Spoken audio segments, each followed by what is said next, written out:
everyone. Welcome to a very special Minisode.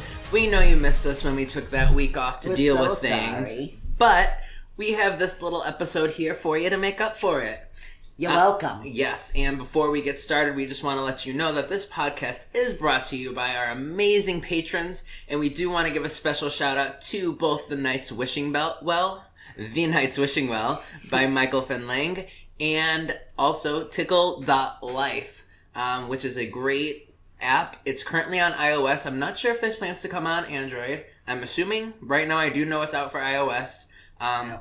And it's just a great platform to connect with other people who have the same sexual desires as you, but it's all anonymous, so you get to, talk with other people. So maybe if you have something that you're interested in that you think is maybe a little weird, first of all, it's not. That's right. Nope. And there are definitely people out there who share the same interests, so it's an anonymous platform, so you can really talk to people and get to know each other. Yeah, so you can connect, and you don't have to worry about them finding you, because it's not a hookup app. It's just a place to talk and connect. Work out those fetishes, work out those ideas that you've had, and then maybe you can go on a hookup app. But before that, you got to go to Tickle.life. Yes. Check it out. And also, buy that special child, or not so special child, The Knight's Wishing Well. It's by Michael Finlang. It's on Amazon. It's $6. It's also Amazon Prime. You can get it in 2 days. It's such a great, cute novel with all kinds of twists on classic fairy tales. So yeah, check it out. Yeah, buy it for your classroom. If you're a teacher and you want to do something different, read it to your kids, buy it for your local library, buy it for your neighbor, buy it for your kids, your nieces, your nephews, buy it for everyone, buy it for yourself. Yes, and they're bite-sized chapters too, so you can read a chapter in, not that much time. While you're pooping. Poop books, always the best. Great. They're great. That's right. So go check those out. Thank you, Patreon supporters. I want you to know that we have recorded video for you. It's just a matter of putting that video on Patreon, because Evan has been in charge of doing the video, and we all know that I can't do shit. He barely knows how to turn his phone on. And I just keep saying you push the power button. No, it's not. That's how you got it. I don't know. But yeah, I've been doing a lot better with Facebook than I have with Patreon. But we do have a video. We have my my last transition update that we're uploading. And then Samantha and I are going to do a video that kind of answers some questions about being a trans couple that's dating. Oh, that's a great idea. Yeah. So we're going to upload that on there. So we do have things coming. We're sorry. That reminds me of that South Park episode. You gotta see it. Okay, you don't watch. I don't. You don't. Never mind. But anyways, so thank you so much, Patreon, and above all, you are supporting the arts, and you are supporting the queer community and queer history. Absolutely. So today we thought we'd just go freestyle. Yes. We usually have structured episodes. This episode's kind of just like a PSA shout out discussion. Yeah, we're going to talk about voting and the election. So, Paul, do you know how many people didn't vote in the last election? Nearly half of the entire registered voting population in the United States did not vote in the 2016 election. Did not. 46.9%. Yes. Which, if... that's so many people. That's half the country. Right. So a lack of vote is a vote for the opposite party that you would normally endorse. Think of it that way. Exactly. When you don't vote, you are voting for the opposite person. The people that were like, I don't know who to vote for, my guy didn't get in, I don't want Trump in there, but I don't like Hillary. You voted for Trump. That's what you did. So every time you wake up and you're mad at your news feed because some other bullshit has happened, that's what not voting gets you. Like Trump blaming the deaths on the synagogue shooting on the fact that the church didn't have guns.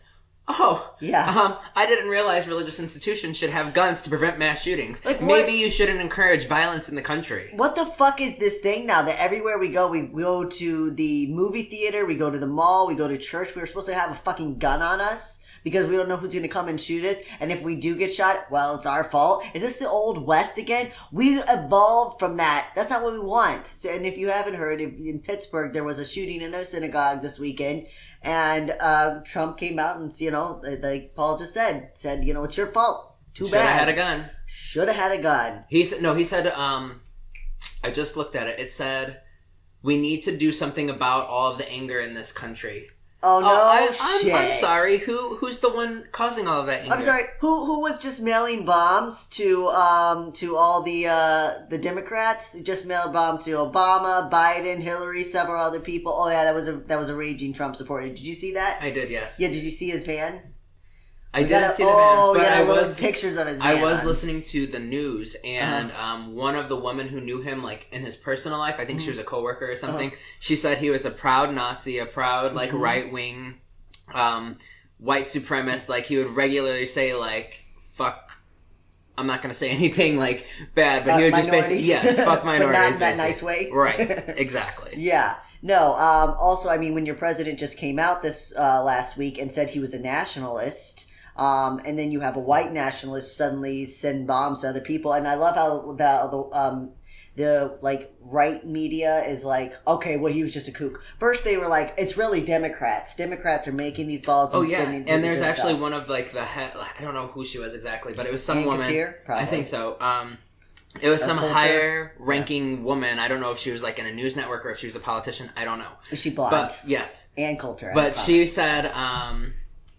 She said that, well, you can't take this one isolated event of a Trump supporter doing this and put that on all Trump supporters. Oh, okay, like you do. I'm sorry, isn't that exactly what you do to Muslims and every other minority? Yeah. Every single time. Every time a Muslim... That's why they want a Muslim ban. Yeah, exactly. Yeah, you have a travel ban on Muslim countries because a couple of Muslim identifying people had...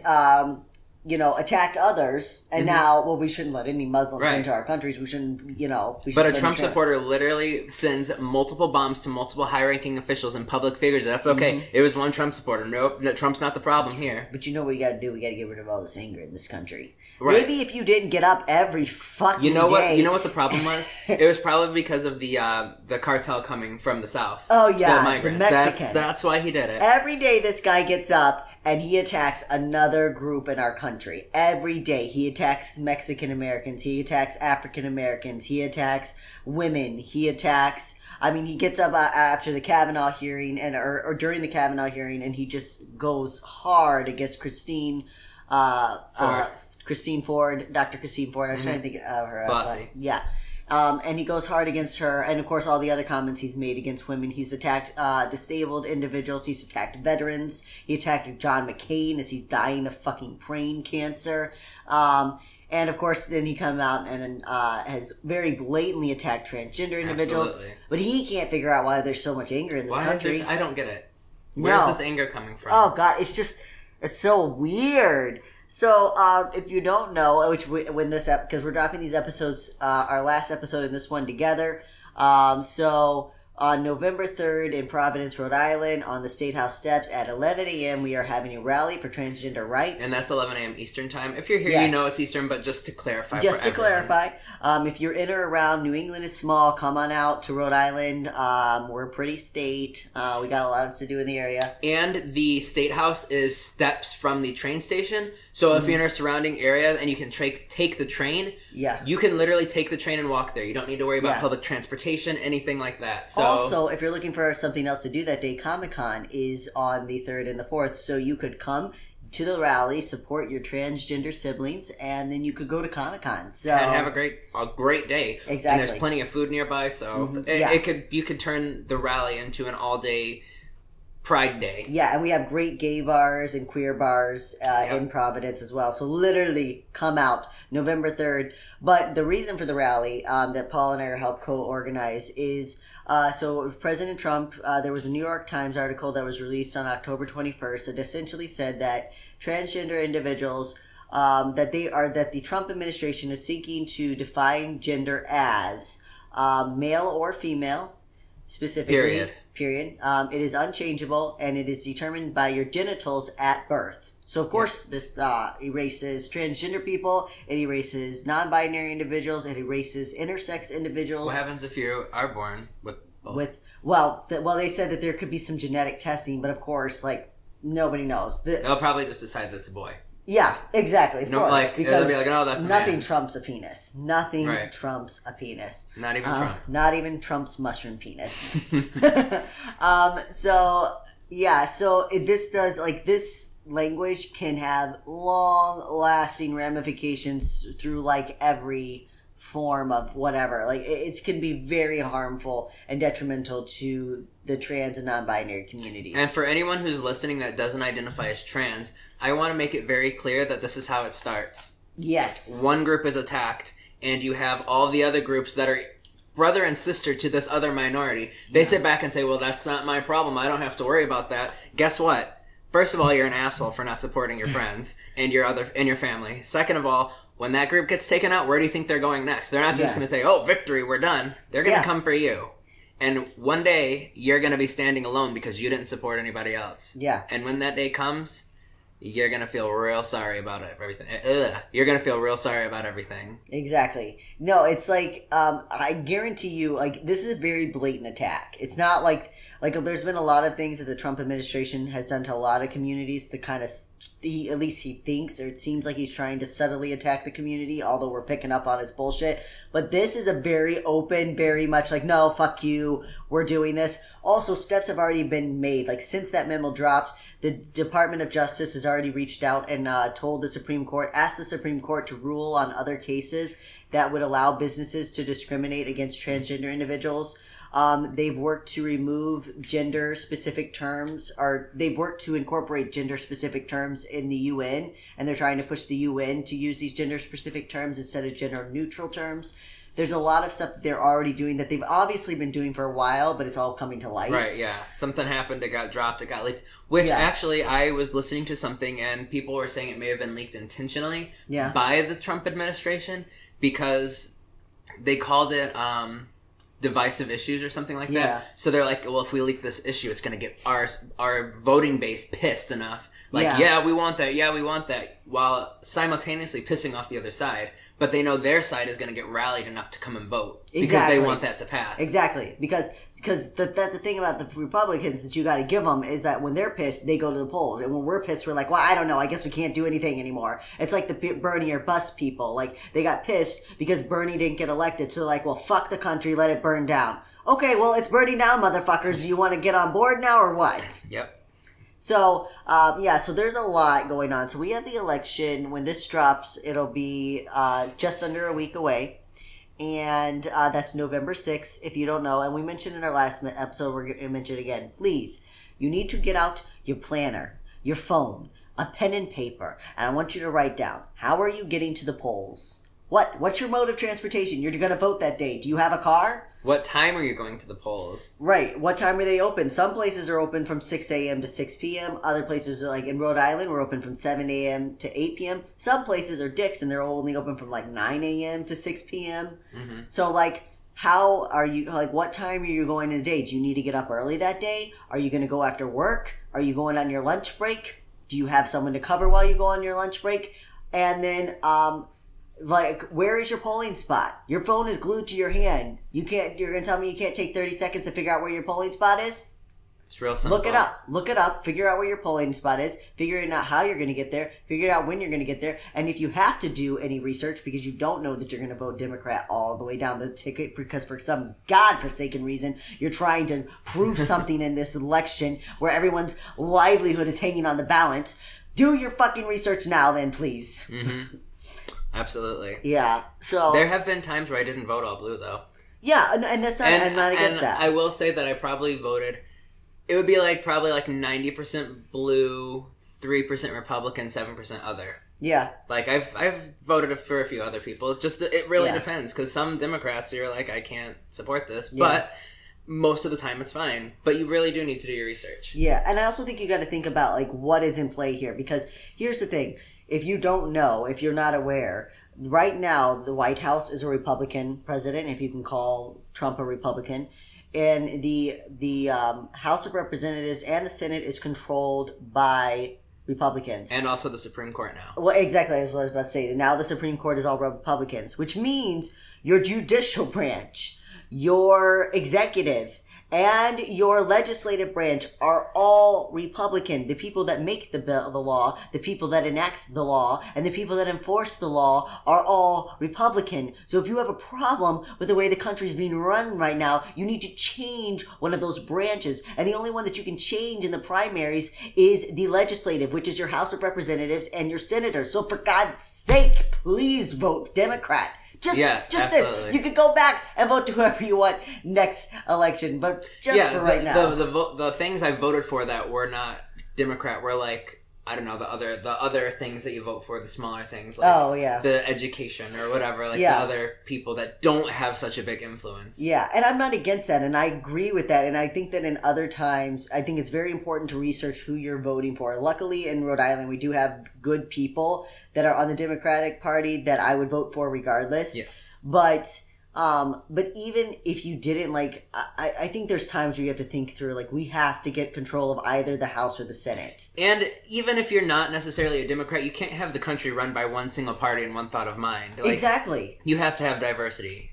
Period. Like, it should be illegal for all four things to be one party. Exactly. It's essentially the Democrat Party does not exist in politics right now. We exist just enough to make a noise and to be a nuisance, but not enough to change anything that's happening. That's why Kavanaugh is on the Supreme Court. That's why we've had all the ridiculous bullshit that we've had to put up with. That's why so many things enacted by Obama have been rolled back. Yep. And that's 2 years. That's in 2 years. So he's rolled back a lot of the policies, and now he's going to have 2 years to enforce all the new policies that he wants to. And if he has a House and a Senate behind him, he's going to do that. Oh, and recently he said something about, I think America will eventually have a lifelong president. Oh, yeah. Because you know who wants to be a lifelong president. So, and you know what? If he's got a House and a Senate behind him, he could easily pass something that revokes the 8-year law. You don't understand, folks. Like, there's not a whole, the Constitution can't be changed. The Constitution has been changed 20 fucking times. That's what the amendments are, folks. That was the point of it. That's the entire point of the amendments, is that we were amending and changing the Constitution. So, if you think that you can't have, in fact, presidents did not have a term limit until Franklin Roosevelt. Yep. How long? He was in there for like 14 years? He was in there for 4 terms. So 16. Really it was like he didn't serve the full 4th term. He had just become elected president. Right. So he was in there for 13 years because he had served 12 years and he was in his 13th year and then he died. Yeah, think about that. Imagine 13 years of Trump, because it could happen. Exactly. And so, like, but that was an amendment that was made because people were finally like, okay, we shouldn't have a president for more than 2 terms. But that was not made until the 1940s. So if you actually really, it wasn't even enacted until the 1950s. So if you think that you can't get an amendment that says we can allow a president to serve more than 2 terms, think again, folks, because the House, the Senate, and the Supreme Court are his bitch right now, which means we're all his bitch. And if you don't want to be Trump's bitch, then bitch, get up and go vote. Right, absolutely. And if that doesn't scare you that much for some God's unknown reason, if he comes and succeeds in somehow managing to change the laws on transgender individuals, he's coming for you next. He's coming for same-sex marriage. He's coming for anything and every progressive movement that has been made. Everything that you hold dear. If you have a loved one who is of a minority race, vote for them because they need it. If you have a loved one who's Mexican-American at all, and you don't want to see them get shipped off to a country that may have never even gone to, you need to get out and vote. If you have a loved one who is queer identifying, you need to get out and vote. If you have a loved one who is a woman, you need to get out and vote. Abortion being rolled back will just be the very first thing that they take away from women. Yes. You do realize that for the majority of America's existence, women did not have the right to vote. They did not have the right to their children. They did not have the right to own land. They did not have the right to have any property or any possessions of their own. They couldn't even have a credit card in their own name. Exactly. They did not have the right until 1990 to not be raped by their husband. If you were married, your husband was allowed to rape you until 1990. Whenever he wanted, no matter what. You know, while you were watching Recess as a kid, your mom was being raped by your dad. I threw that. That's real strong. That's probably not strong. true. It's a possibility though, and they couldn't have done anything. The reality is but the point is not to be that graphic, but the point is that is what until 1990. So this idea, we've always had these rights, and once you get rights, you can never lose your rights. That's such crap. People lose their rights every day. Yep. And I always say, don't vote for yourself. Vote for your community and your country. Yeah. Keep everyone in mind. Don't be selfish. Yeah, exactly. This is about this. And also, I will say this, and I love this person that said this to me, but a person said to me, because when all this stuff dropped about transgender individuals, like, I was really, like, I don't know if I want to say freaking out, but to be real, I was freaking out a little. And the person was like, look, maybe you should figure out a plan to get out of America. And I love them for that because they were trying to keep me safe. Yes. But also, this is my fucking country. And I'm not leaving just because some asshole wants to make it harder for me to be myself. I'm going to be myself, and I'm going to be myself in America. So you come for me, bitch. But anyways, so that point is, kids, if you didn't remember, November 6th. Fucking vote. Fucking vote or get off our podcast. Too bad you can't make it a requirement. Oh, you didn't listen? You didn't vote? Can't listen? Right. Well, no, because there's a lot of people probably. But anyways. Probably there's a lot of people. No, seriously. But really, if you vote, and if you're too young to vote, I hope you're paying attention, and I hope you listen. Learn. Educate yourself. So when you can vote, you'll come out stronger, and you'll know you'll understand how important it is. Exactly. I hope we raise, clearly we've raised a generation, somehow a generation was raised to think that voting wasn't important. Because when 46.9% of Americans don't vote, they don't believe their vote is valued, or they don't believe that it matters, or they just don't care. So hopefully the younger generation is realizing that our democracy really is in your hands, and the future of our country is in your hands, and your vote matters. So if you're 14, 15 listening to this, your vote matters one day, and you better get registered when you're 18, and you better fight for your country. Because, yeah, I don't want to hear all these memes, and I don't want to see all you waxing eloquent on social media when you don't get your ass off the couch and vote. So, that's what I have to say. I think that's it. So we just ripped you a new one, reamed your ass for the last 20 minutes, and you're welcome. We know you like it. Exactly. We know how you like it in the ass. So stay queer. Stay queer. Don't get a lobotomy. You succulent sappists. And we love you, queershins. And you sexy hookers.